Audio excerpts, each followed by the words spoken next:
ಇನ್ನು ನಿಮ್ಮನ್ನು ಬೇರೆಯವರು ವಶೀಕರಣ ಮಾಡಿಕೊಂಡಿತ್ತು ಅಂತಂದರೆ ಅದರಿಂದ ಹೊರ ಬರೋದಕ್ಕೆ ಯಾವ ತಂತ್ರವನ್ನು ಮಾಡಬೇಕು ಅನ್ನೋದನ್ನು ನಾನು ಇಲ್ಲಿ ತಿಳಿಸ್ತೀನಿ. ಅದನ್ನು ಮಾಡ್ಕೊಳ್ಳಿ, ತುಂಬ ಚೆನ್ನಾಗಾಗುತ್ತೆ, ತುಂಬ ಒಳ್ಳೆಯದಾಗ್ತಾ ಬರುತ್ತೆ. ಏನು ಮಾಡಬೇಕು?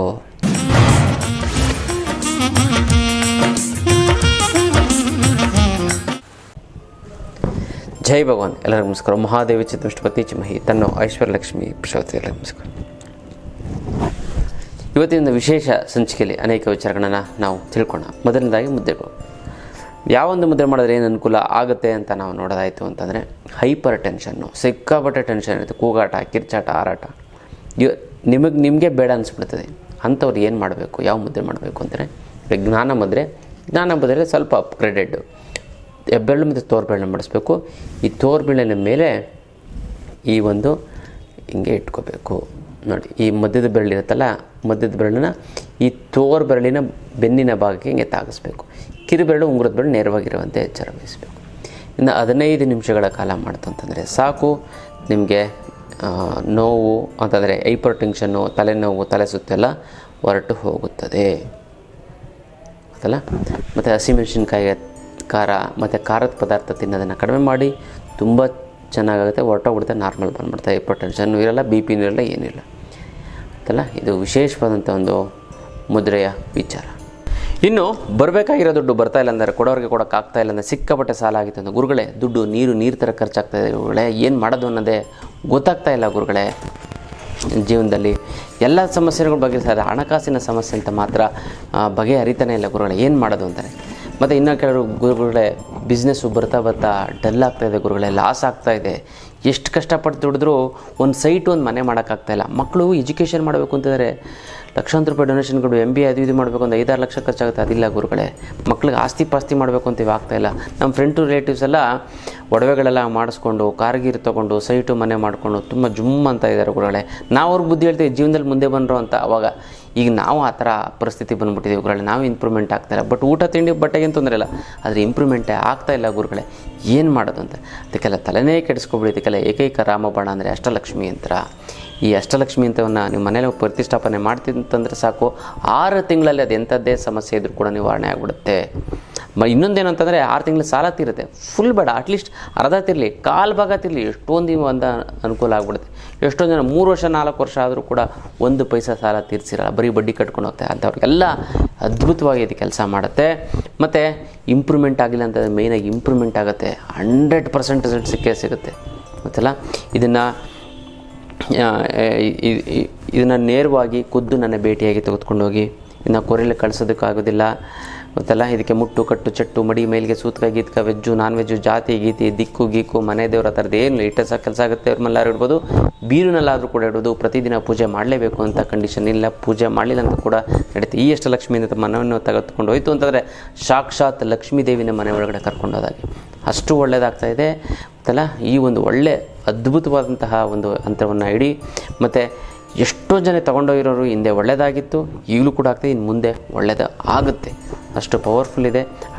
ಈ ಯಂತ್ರ ಒಂದು ಇತ್ತು ಅಂದರೆ ಹಣಕಾಸಿನ ಸಮಸ್ಯೆನ ಮರೆತುಬಿಡಿ, ಬೇರೆ ಕಡೆ ಕಾನ್ಸಂಟ್ರೇಷನ್ ಮಾಡಿ, ಅಷ್ಟು ಚೆನ್ನಾಗಾಗುತ್ತೆ, ತುಂಬ ಒಳ್ಳೆಯದು ಹಾಗೇ ಆಗುತ್ತೆ ಗೊತ್ತಲ್ಲ. ಈ ಒಂದು ಯಂತ್ರ ಅಂತಂದರೆ ಯೂನಿವರ್ಸ್ಗೆ ಲಿಂಕ್ ಆಗಿರುತ್ತೆ ಅದು, ಹಾಗಾಗಿ ಅದು ಪವರ್ಫುಲ್ಲು. ನಂಬಿಕೆ ಇಟ್ಟು ತೊಗೊಳ್ಳಿ. ಭಾಳಷ್ಟು ಜನ ತೊಗೊಳಕ್ಕಾಗ್ತಾಯಿಲ್ಲ ಅಂದರೆ 10 ಸರಿ ಸಂಕಲ್ಪ ಮಾಡಿ, 11ನೇ ಸಲ ನಿಮ್ಮ ಮನೆ ಒಳಗಡೆ ಆ ಒಂದು ಯಂತ್ರ ಇರುತ್ತೆ. ಸಂಕಲ್ಪ ಸ್ಟ್ರಾಂಗಾಗಿ ಮಾಡಬೇಕು, ಸುಮ್ಮನೆ ಮಾಡೋಂಗಿಲ್ಲ. ಸ್ಟ್ರಾಂಗಾಗಿ ನನಗೆ ಬರಲೇಬೇಕು ಅಂತ ಸಂಕಲ್ಪ ಮಾಡಿ, ಅದು ಹೆಂಗೋ ಬಂದು ತೊಗೊಂಡೋಗ್ತೀರಿ ಅದಲ್ಲ. ಇದಕ್ಕೇನಂತಂದರೆ ಇದು ಒಂದು ದೈವಶಕ್ತಿನ ರಿಸೀವ್ ಮಾಡ್ಕೊಳ್ಳೋಂಥ ಫ್ರೀಕ್ವೆನ್ಸಿ ಇರುತ್ತೆ ಅಲ್ಲ. ಅಷ್ಟಲಕ್ಷ್ಮಿ ಯಂತ್ರ ಅಂತಂದರೆ ಇದಕ್ಕೆ ಯಾವುದೊಂದು ದೈವಶಕ್ತಿಯಿಂದ ಪ್ರತಿಯೊಂದು ಗಿಡಮೂಲಿಕೆಗಳಿಂದ ಆ ಒಂದು ಶಕ್ತಿ ಸಿಗುತ್ತೆ. ನಾನು ಹೇಳಿದ ಒಂದು ವಿಚಾರವನ್ನು ತಲೆಯಲ್ಲಿಟ್ಕೊಂಡು ನೀವು ಮಾಡಿ, ಖಂಡಿತವಾಗ್ಲೂ ನೀವು ಸಕ್ಸಸ್ ಆಗೇ ಆಗ್ತೀರಾ.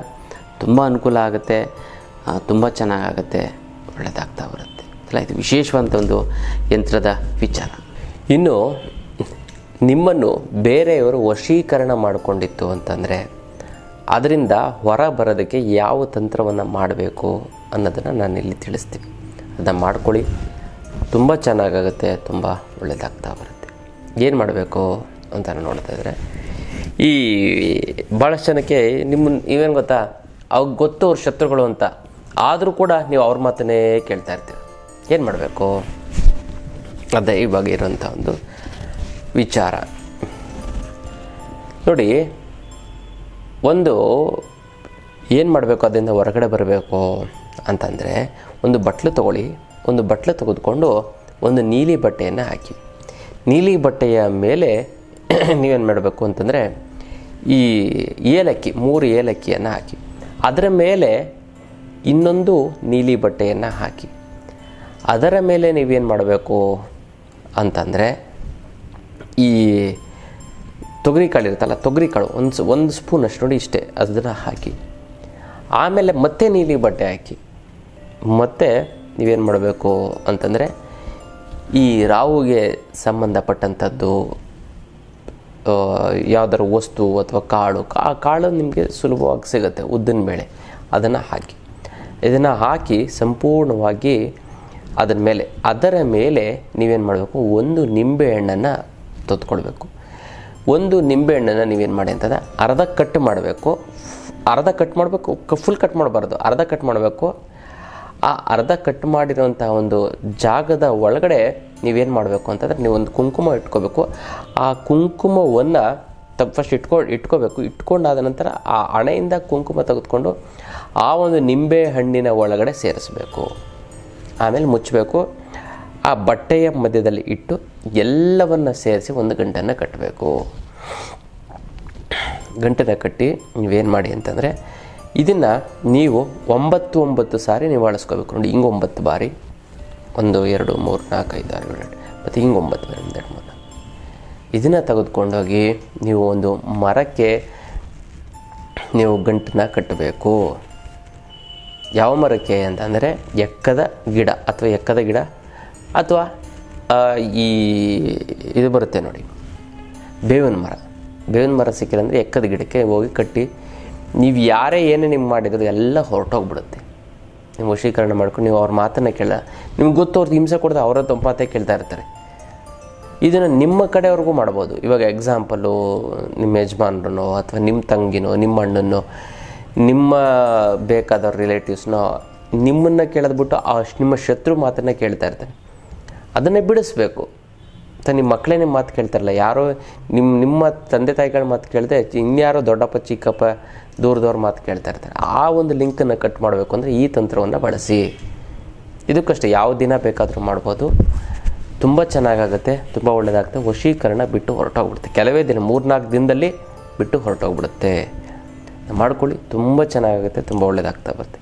ಮತ್ತು ಯಾರ್ಯಾರಿಗೆ ನಿಮ್ಮವ್ರಿಗೆ ಅಥವಾ ನಿಮಗೆ ಏನಾದ್ರು ವಶೀಕರಣ ಬಿಟ್ಟು ಹೋಗಬೇಕು ಅಂತಂದರೆ ನೀವು ಏನು ಮಾಡಿ ಅಂತಂದರೆ ಓಂ ಶೂರ್ಪಕರ್ಣಾಯ ನಮಃ ಅಂತ ಕಮೆಂಟನ್ನು ಬರೆದು ಯಾರಿಗೆ ವಶೀಕರಣ ಬಿಡಬೇಕು ನಿಮಗೆ ಆದರೆ ನಿಮ್ಮ ಹೆಸರು ಮಾತ್ರ ಟೈಪ್ ಮಾಡಿ, ಅಥವಾ ನಿಮ್ಮ ಕಡೆಯವ್ರು ಯಾರು ಇತ್ತು ಅಂತಂದರೆ ಅವರ ಹೆಸರನ್ನು ವಶೀಕರಣ ಬಿಡಬೇಕು ಅಂತ ಕಮೆಂಟ್ ಮಾಡಿ ನನಗೆ ಕಳಿಸಿ. ನಾನು ಈ ಸಂಕಲ್ಪವನ್ನು ಮಾಡ್ತೀನಿ, ನೀವು ಅಲ್ಲಿ ತಂತ್ರವನ್ನು ಮಾಡಿ. ತುಂಬ ಚೆನ್ನಾಗಿ ತುಂಬ ಒಳ್ಳೆಯದಾಗ್ತದೆ ಗೊತ್ತಲ್ಲ. ಇದು ವಿಶೇಷವಾದಂಥ ಒಂದು ತಂತ್ರದ ವಿಚಾರ. ಇನ್ನು ಹಣಕಾಸಿನ ಸಮಸ್ಯೆಗೇನೋ ನೀವು ಯಂತ್ರ ತಗೊಂಡು ಬಗೆಹರಿಸ್ಕೊ. ಜೀವನದ ಸಮಸ್ಯೆಗೆ ಯಂತ್ರ ಮಂತ್ರ ತಂತ್ರ ಶಿಬಿರ, ಈ ಒಂದು ಶಿಬಿರವನ್ನು ನೀವು ಅಟೆಂಡ್ ಮಾಡಿದ್ದೆ ಆಯಿತು ಅಂತಂದರೆ ಎಂತಹ ಜೀವನದ ಸಮಸ್ಯೆ ಇದ್ರೂ ಕೂಡ ನಿವಾರಣೆ ಆಗುತ್ತೆ.